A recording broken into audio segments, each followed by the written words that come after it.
Alright guys, so in this video, I'm going to tell you guys what my plans are for the CRX. Now, as you guys probably know if you've been watching the videos already, the CRX is going to be a dedicated track car. The plan is to build it for track use, obviously, and to use it and compete in NASA TT6. So in this video, I'm going to go through how the NASA TT classing works exactly, because I'm sure some of you guys watch my videos and have no idea what I'm talking about when I reference that. So I kind of want to clarify what a driver has to do in the TT series to qualify their car for a certain class and how the rule book kind of works. So we're going to kind of go through that. And then from there, we're going to go ahead and look at my spreadsheet I built for this. So I built a little spreadsheet because I'm a nerd. But we're going to go through the spreadsheet I built and kind of give you guys a projection of what my plans are for this car and for this build. And see if you guys might have some inputs, get some hype behind the car, get you guys excited for this, and really well document this build series on YouTube. This is a little bit different. I've never done a video in my room. And this is a new camera as well, so let me know what you guys think about the video quality. But here's my room. I guess you guys can like check it out a little bit. There it is. Here it is. I am that guy. I've got all my degrees and certificates up on the wall. I am that guy. Got my guitar. I can play you guys a little song if you want.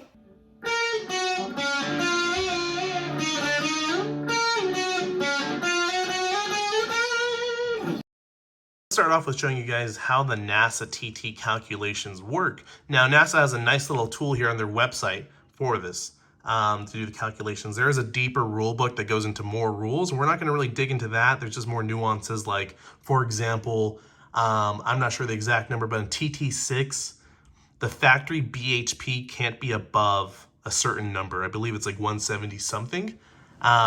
And so even if you meet this power to weight ratio here, if the factory horsepower is more than that rule, then it's not legal regardless. So we're going to go ahead and click on one of these guys and kind of go through the process here for the CRX. So we're targeting TT6, and a quick reference, you guys see these TT numbers and then ST. TT and ST have the same rules essentially, but ST is the wheel-to-wheel class, while TT is the time trial class. So, and then ST has their own set of safety rules because those are wheel-to-wheel races, so it varies a little bit. But essentially in the end takes the same stuff. So let's click on that.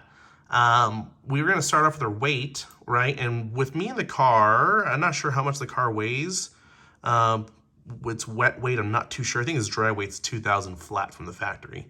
But we're just going to estimate 2250 with me in the car. Okay, so its recommended competition weight's 2245. My max average horsepower is 122. That's average, not peak, so my peak can be a little higher than that. We're going to go into what they mean by max average horsepower after this, but let's keep going with it. So we've got a target of that number there, which puts us at our 18:1 point ratio. Now, there's more things here. See these here? These are going to affect my power to weight ratio based off of other modifications. So if I run a tire tread wear of 100 or greater, or the Toyo RR, which I probably will, I'm going to go ahead and click this guy here.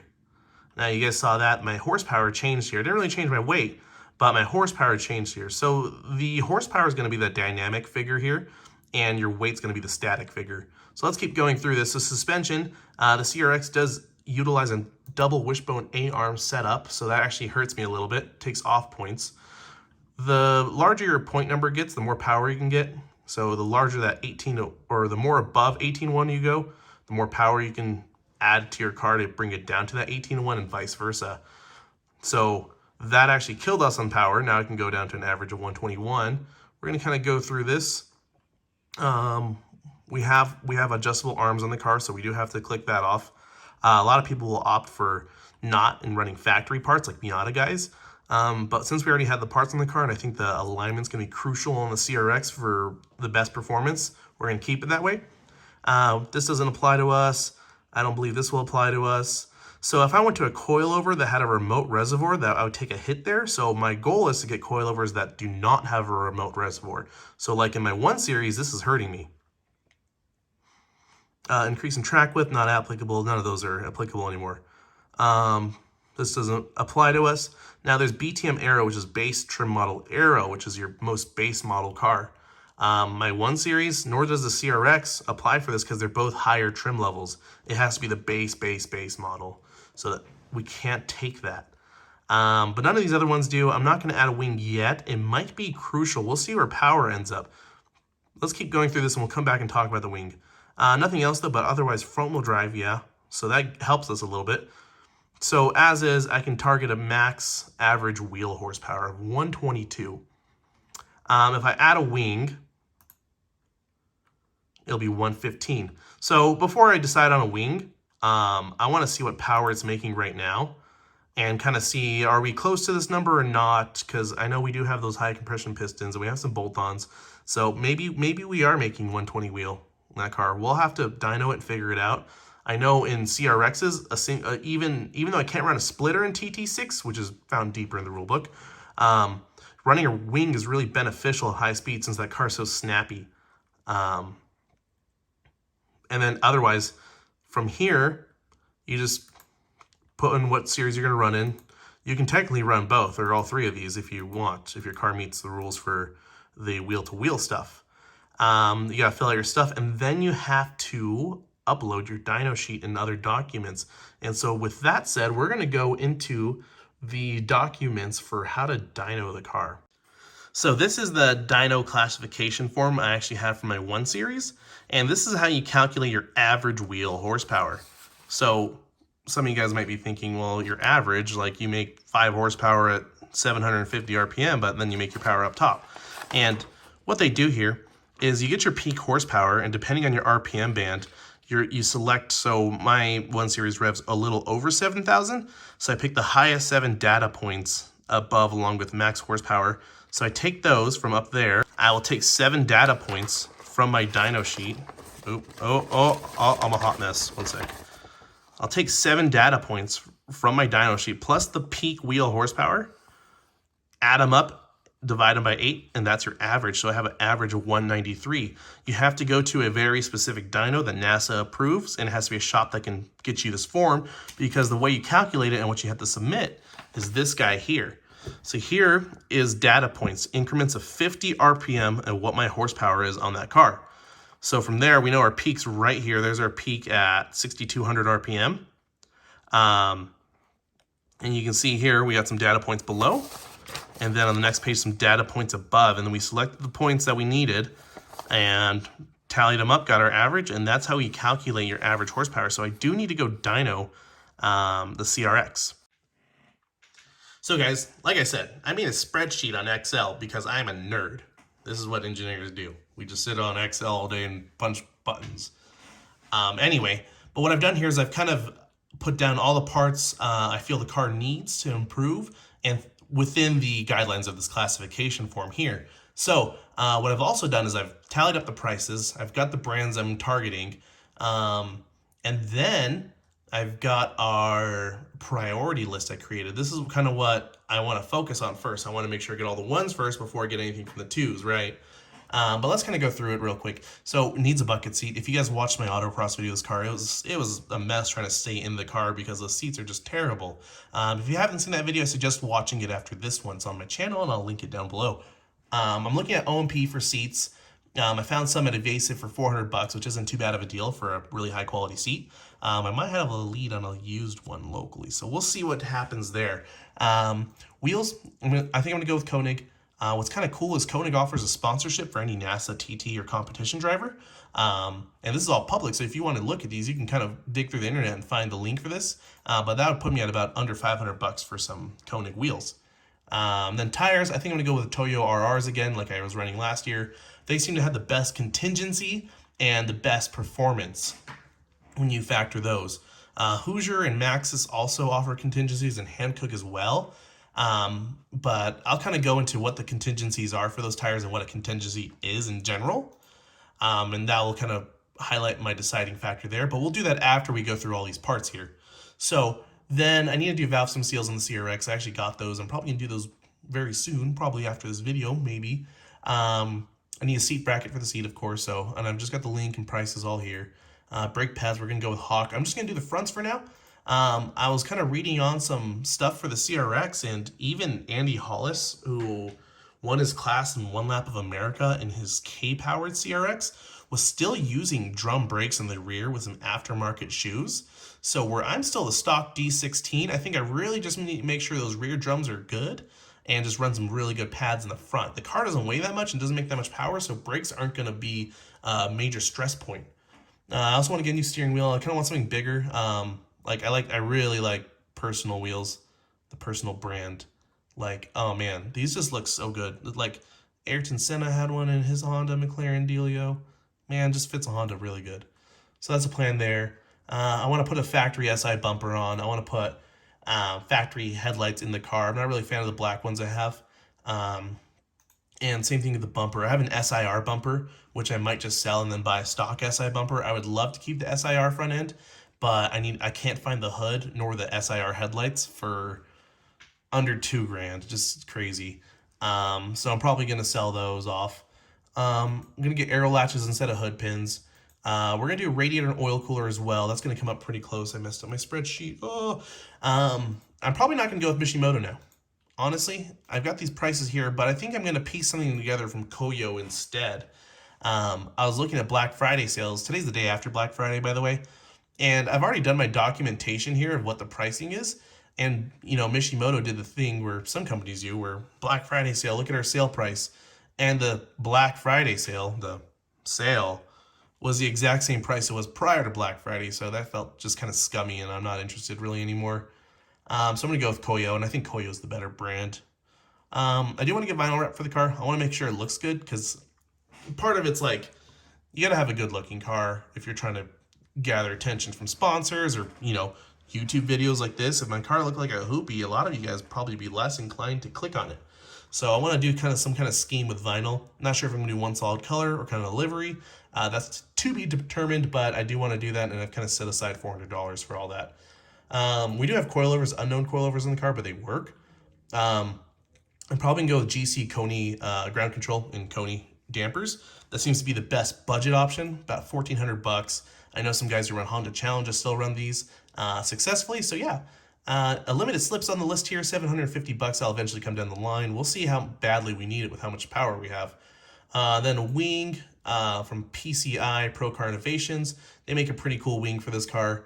And they also, the side skirts, I don't need them. They just look cool. I'm not sure they're legal, but they look really cool. Then eventually I do want to get a Honda and tune it. I set aside $1,000. I might be able to do it cheaper. I might tune it myself. I might try to tune it myself. I feel like that'd be a good car to learn on, where it's an NA car, it's a cheap D16, right? Might be a good learning experience there, and I can tune it myself. Then last thing, half cage. Need to update this. I'm not going to go with Rhodes. I'm probably going to go with Auto Power. Auto Power has one for $750. I actually got the proper link here.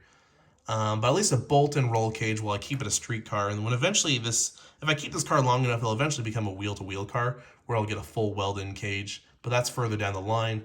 That's probably when I start building it for this, which I haven't filled out yet. But I made some tabs for the other classes I might potentially tackle, which would be, so like I said, everything in TT6 applies to ST6. Then I might bump up to TT5. And then what would be cool is running Honda Challenge, although we don't have a really big Honda Challenge group here in Utah. So I'd have to figure out if I can build this car for Honda Challenge and then fall into one of these classes nicely. And for those of you curious, if I wanted to go up to TT5, I'd have to run a power weight. Let's see here. Let's punch this in real quick. So we're gonna go here. Okay, we're gonna assume the same weight. Okay, we're gonna run RRs. We got this guy. Got this guy, nothing else here.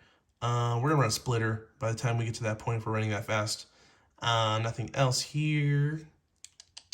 We are front wheel drive.